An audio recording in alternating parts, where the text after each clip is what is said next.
Je suis ravie de pouvoir faire cette interview aujourd'hui.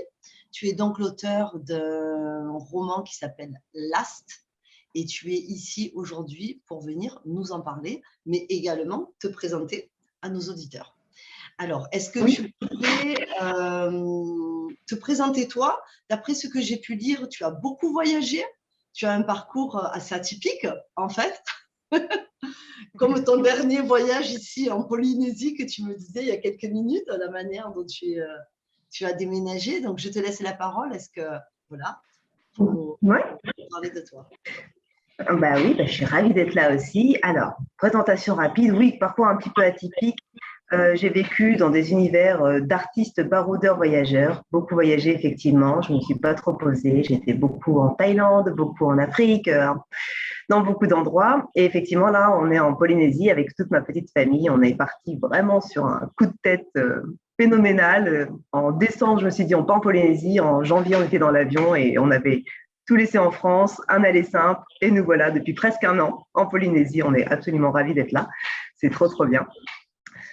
Par ailleurs, donc, dans mon parcours de voyageuse, je me suis formée aux soins, donc j'ai été masseuse en massage thaïlandais et je suis maintenant accompagnante, coach, thérapeute, guérisseuse, médium, tout ce genre de choses. Mais je suis aussi écrivain parce que c'est quand même ce que je crois ce qui m'a rattachée au monde des hommes le plus depuis ma petite enfance, c'est quand même les livres. Je suis une grosse lectrice et j'écris depuis que je sais écrire, depuis que j'ai 6 ans, j'écris tout le temps. Je crois que les jours où je n'ai pas écrit, on peut les compter sur le doigt d'une main. C'est presque vital pour moi, même si c'est souvent juste des petites notes, des relations épistolaires, un peu de tout. Mais voilà, donc j'écris régulièrement et finalement, j'ai quand même réussi à écrire un roman. C'était ce qui n'était même pas forcément mon ambition, mais à un moment, je me suis dit, il faut que je vois ce que ça fait d'écrire une vraie histoire complète qui va jusqu'au bout. Et parce que j'avais écrit quelques nouvelles, dont une qui avait été publiée via un petit concours. La première nouvelle que j'ai écrite, j'avais envoyé un concours comme ça, elle avait été sélectionnée et publiée. Donc, c'est extraordinaire de voir son livre, son histoire publiée dans un bouquin. Je trouvais ça complètement fou. Et donc voilà, en 2018, j'ai réussi à me poser et finir ce roman que j'avais commencé, je crois, en 2011. C'est quelque chose que j'avais commencé en 2011, j'avais écrit quelques lignes. Et puis en 2018, j'ai repris ces quelques lignes, je me suis dit, il y a quelque chose là-dedans. Et j'ai déroulé l'histoire. Et finalement, on est arrivé à un petit roman qui se tient, qui a un début et une fin, qui était ma grande surprise. Il y a un début, il y a une fin, c'est incroyable. Ah, c'est génial, quoi. Mais tu avais un journal, du coup, quand tu étais jeune, tu viens de dire que tu écrivais, tu avais quel âge, 8 ans, 10 ans, quelque chose comme ça? Je crois que mon premier livre, j'étais de la... Ouais, j'avais retrouvé un petit cahier où j'avais écrit des poèmes pour mon père pour lui faire un cadeau et c'était je crois que j'avais 6 ans, 7 ans, donc j'écrivais des poèmes à 6-7 ans, des chansons aussi, que je m'amusais à jouer au piano et à chanter. Et puis après, oui, des carnets, Puis dès que j'ai eu mon premier radiateur adolescente, j'ai commencé à écrire beaucoup plus parce que j'aime bien, le clavier marche mieux pour moi. Ouais. Donc, quel a été le déclencheur en fait de cette histoire? Est-ce que tu as une anecdote à nous partager par exemple? Est-ce qu'il y a eu quelque chose qui s'est passé dans ta vie qui d'un coup t'a dit tiens, cette histoire là, il y a quelque chose qui vient, tu vois, la genèse un peu de ce projet? Alors, de ce projet-là particulièrement, je ne suis pas sûre. En fait, pendant longtemps, j'ai écrit donc plutôt des poésies, des chansons ou des narrations de type journal ou relations épistolaires, plutôt donc des narrations de faits, de ma vie, etc. Et en je ne sais plus quelle année, j'étais à ce moment-là masseuse coincée dans les Alpes, dans une station de ski. Je détestais cet endroit, je détestais l'environnement d'esthéticienne. C'était vraiment abominable pour moi d'être coincée dans ce monde-là. Et là, je me suis mise un moment à écrire de la fiction, juste une petite page, une petite scénette de pure invention, de pure fiction. Et il y a quelque chose en moi qui a fait c'était une espèce de bulle de liberté d'un coup, de pouvoir créer un univers, de pouvoir créer des personnages, de pouvoir les amener et que c'était pas juste je raconte quelque chose où j'écris une chanson qui est plus une œuvre où on va jouer sur les rythmes, etc. Mais de raconter une petite histoire, j'ai trouvé ça complètement dingue. Donc à partir de ce moment-là, tous les jours, j'ai écrit des petites fictions. Des fois, c'était une page, des fois, c'était une nouvelle. Mais ça allait jamais jusqu'au roman. Celui-ci, à un moment, je me dis, OK, je vais essayer un roman. Et la façon que j'ai d'écrire, c'est que j'ai pas une histoire dans ma tête que je vais transcrire sur le papier. J'écris un mot Et de ce mot commence à se tisser un personnage, et de ce personnage commence à faire des actions. Et en fait, l'histoire se fait presque malgré moi. Ça m'est arrivé de demander à mes personnages de faire quelque chose et ils n'ont pas fait, quoi. Je me suis dit, mais comment ça se fait qu'ils vont par là? Moi, je pensais que l'histoire allait par là. Et donc, c'était totalement une découverte au fur et à mesure que je l'écrivais, mais une belle découverte. C'est pour ça que je te dis, il y a une fin. J'étais pas sûre qu'il y aurait une fin, quoi. Je me mais ça va où ce truc? Donc voilà, ça a commencé comme ça. C'était une vraie aventure. C'était une vraie aventure, ouais. Du coup. Ah, totalement. Une aventure et une lecture découverte en même temps qu'une écriture, c'était génial. Et donc voilà, le début a quelque chose commençait à naître qui me plaisait bien, mais que j'avais pas eu l'envie ou le courage de développer plus à ce moment-là. Donc je crois vers 2010-2011. Et en 2018, de nouveau situations compliquées, mon père très très malade, etc. Et là, dans une situation familiale à contexte un peu lourd, bah pareil, l'envie de se remettre à créer un univers et à l'accompagner jusqu'au bout. Donc là, je me suis astreinte, j'ai fait, OK, je vais écrire 1 heure par jour. Tous les jours, je ferme la porte à clé, les enfants sont avec le papa, personne ne me dérange, je me pose devant mon ordinateur, et si j'écris un seul mot, c'est pas grave, mais pendant 1 heure, je fais rien d'autre. Et ben, tous les jours, j'écris environ 300 mots, et au bout de quelques semaines, ben, il y avait un livre. Donc voilà, j'ai simplement repris ce fil de cette histoire et laissé les personnages faire leur vie. Ouais. Du coup, là, tu disais que tu te contraignais à te mettre à ton bureau pour écrire pendant 1 heure. Est-ce que tu as mis en place un rituel pour écrire? Est-ce que tu avais besoin d'un certain environnement ou quelque chose pour déclencher ou calme, non? ça, je suis pas quelqu'un qui peut écrire dans les cafés, etc. Il y a des écrivains qui marchent bien comme ça. Moi, s'il y a de la stimulation extérieure, je pars, oh, qu'est-ce qu'il raconte? Et j'écris plus du tout. Donc, j'ai besoin que ce soit calme autour de moi.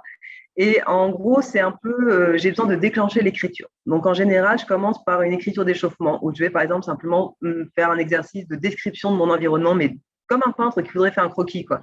Je vais vraiment décrire, la lampe est à côté de moi, elle éclaire de telle façon, l'angle est comme ça, le temps à l'extérieur de la fenêtre, j'entends tel bruit, je vais faire vraiment juste partir comme ça. Et du moment que les mots commencent à se poser, petit à petit, il y a quelque chose qui va naître et qui va commencer l'histoire.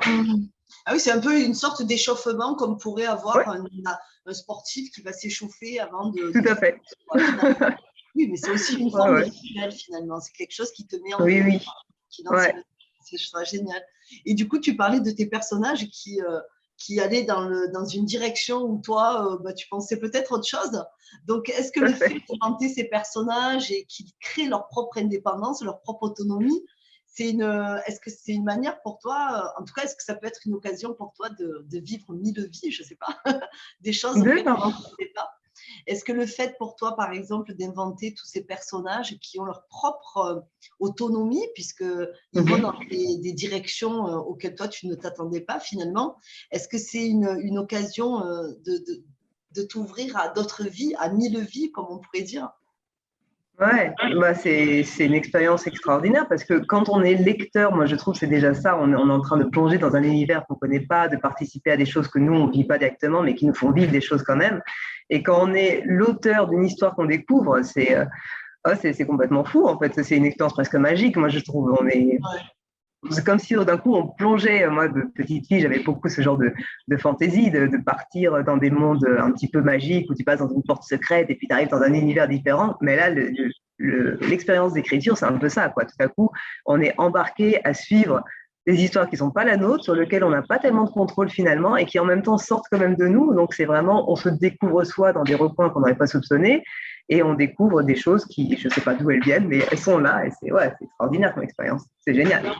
Ouais, c'est vraiment, il y a vraiment quelque chose qui sort de toi et qui en même temps et vient de ton essence intérieure et puis en même temps qui n'est pas, on va dire, préformaté, qui n'est pas planifié dans ton, dans ton déroulement de ton livre, quoi.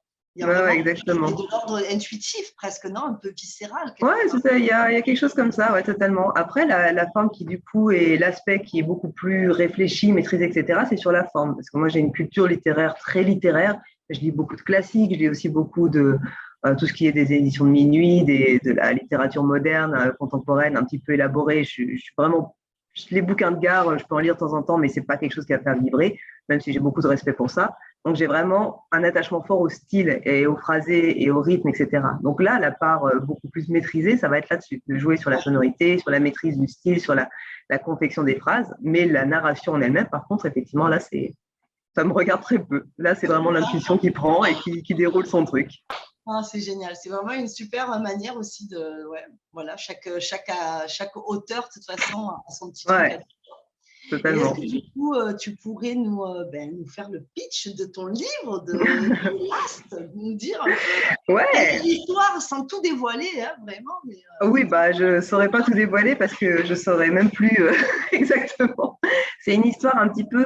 Alors, déjà, dans le style narratif, c'est. Alors, selon mon très cher conjoint, qui est encore plus littéraire que moi, ce serait du réalisme magique. C'est les styles qu'on va retrouver dans Cent ans de solitude ou beaucoup de littérature hispanique. C'est-à-dire qu'on a une trame dans un univers réel, tangible, contemporain. On n'est pas dans la science-fiction, mais on va avoir des distorsions, quelque chose qui va donner un aspect un petit peu surréaliste au livre.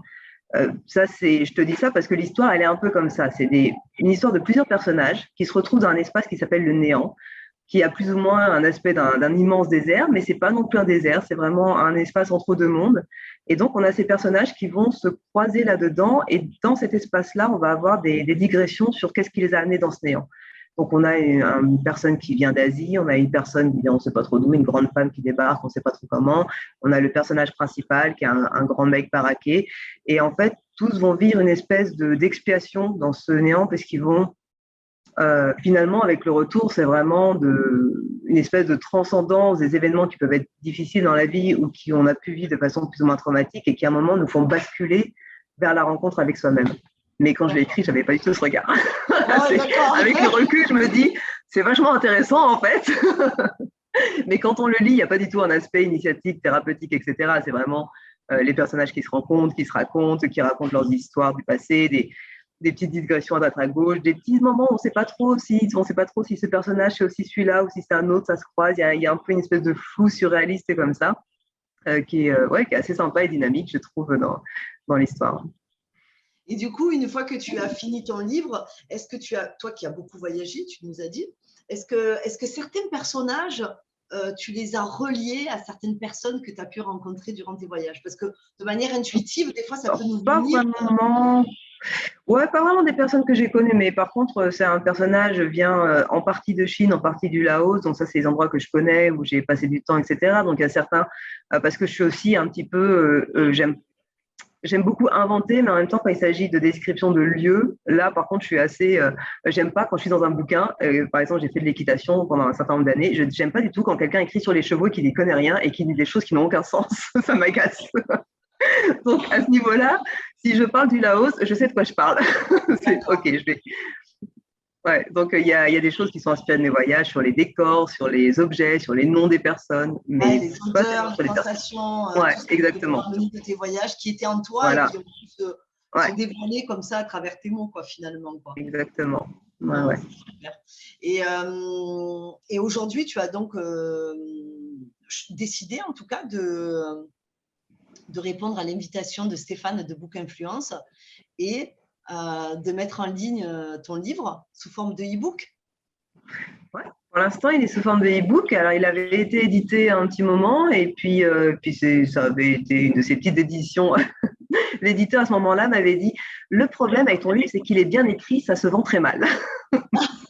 Parce qu'il était trop bien écrit, tu vois, c'était apparemment un peu difficile à lire. Alors moi, je ne pense pas que ce soit si bien écrit que ça ou que ce soit si abrupt, mais bon, peu importe. En tout cas, il a eu une première petite vie dans une petite édition où bon, au moins il a existé en livre, en papier, c'était chouette de le recevoir, de pouvoir le voir comme ça. Ouais, ouais. Et, euh, et donc, ce contrat a pris fin, j'ai récupéré les droits d'auteur, et là, effectivement, il est publié en e-book sur Kindle.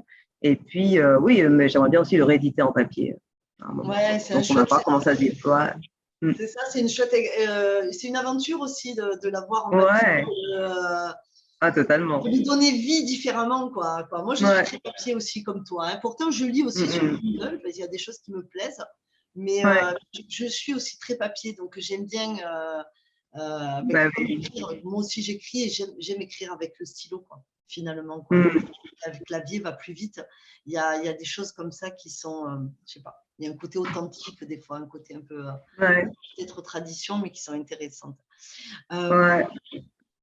Bien, en tout cas, j'espère que cette deuxième édition, on va dire, ce renouvellement, en tout cas, de ce Oui. livre, va trouver un succès auprès de nombreux lecteurs. Là, je parle aux auditeurs. Vous trouverez les liens du livre de Sarah sous la vidéo. Voilà. Pour terminer, j'avais envie de te demander, est-ce que tu as un livre de chevet? Un livre de chevet, celui qui revient régulièrement? Oui.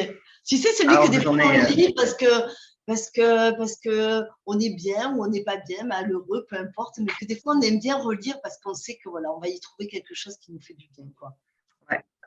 Bon, il y en a eu plusieurs. Hein. Il y a dans l'aspect vraiment réconfort spirituel, il y a la Bhagavad Gita qui est avec moi depuis des années et qui est de temps en temps, j'ouvre et je lis un verset, je dis ah, voilà qui est intéressant.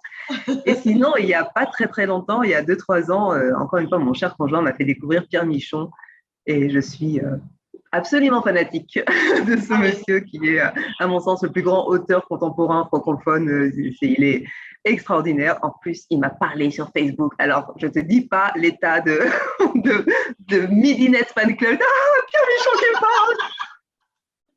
Donc, j'ai son livre Les Vies minuscules. Et quand on est venu en Polynésie, on a tout laissé. Le plus gros, ce qu'on avait, c'était la bibliothèque. On avait des livres dans toutes les pièces de la maison, littéralement. On a tout laissé, on a pris juste pour le coup les petites liseuses parce qu'il fallait bien quand même lire quelque chose. Et donc, le premier bouquin que j'ai racheté en arrivant en Polynésie, c'est Les Vies minuscules de Pierre Michon parce que c'est un bijou. Tu sais, dans des bouquins, de temps en temps, tu as une phrase qui est parfaite. Tu as une phrase où tu es là, c'est extraordinaire. Bah, lui, toutes ses phrases sont comme ça. C'est une espèce d'orgasme littéraire permanent. C'est juste, ah putain, mais comment il fait ça? Il écrit extraordinairement bien. Donc, c'est pas tant pour l'histoire ou pour quoi que ce soit, mais juste pour la musicalité, la perfection de son phrasé. Moi, ça me réconcilie avec la vie. Hein, quand je me dis un être humain peut arriver à ce niveau de beauté, c'est pas foutu. Ah ouais, là, tu nous donnes envie en tout cas. Ouais. Ah oui, oui. Écoute, je te remercie, Sarah, d'avoir répondu à notre invitation.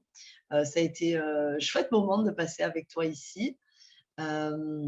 Si vous aussi, vous êtes auteur et que vous avez envie d'être épaulé, d'être soutenu dans l'aventure d'éditer votre livre, n'hésitez pas, vous pouvez prendre contact avec nous, Book Influence. Nous sommes une petite équipe très sympa qui nous mettons au service de vous, en fait, des auteurs, pour vous donner de la visibilité au niveau de vos ouvrages, mais aussi vous soutenir dans l'édition d'un livre, la relecture, la correction, l'imprimeur, parce qu'il y a tout un travail qui se fait derrière. Et donc, ce n'est pas toujours évident de le faire parce que c'est une chose d'écrire et puis c'en est une autre d'éditer. Donc, voilà, toute l'équipe de Book Influence se met à votre service. Sarah, je te laisse les mots pour dire au revoir. Moi, je te remercie infiniment. Je remercie les auditeurs qui nous écoutent. Et je te laisse voilà, les derniers mots. Merci beaucoup. J'étais ravie d'être là. Et puis, merci à tous ceux qui vont regarder ça et tous ceux qui écrivent ou qui éditent. Vous ne vous rendez pas compte à quel point c'est vital dans le monde d'écrire et de lire. Merci de le faire, merci de continuer à le faire. C'est loin d'être anodin, ça sauve des vies, littéralement. Je suis la première à pouvoir le dire. Et je pense qu'il y a eu beaucoup de gens qui ont commencé à bien écrire durant le confinement, d'ailleurs. Il y a eu une augmentation de personnes qui ont exprimé et qui se sont laissées aller. Je trouve ça vraiment génial. Très bonne phrase. Exprimez-vous, quoi. Mais oui, c'est ça. Merci beaucoup, Sarah. Je t'embrasse. Merci à toi. Oui. Et beau succès à Last. Ouais. Bye bye.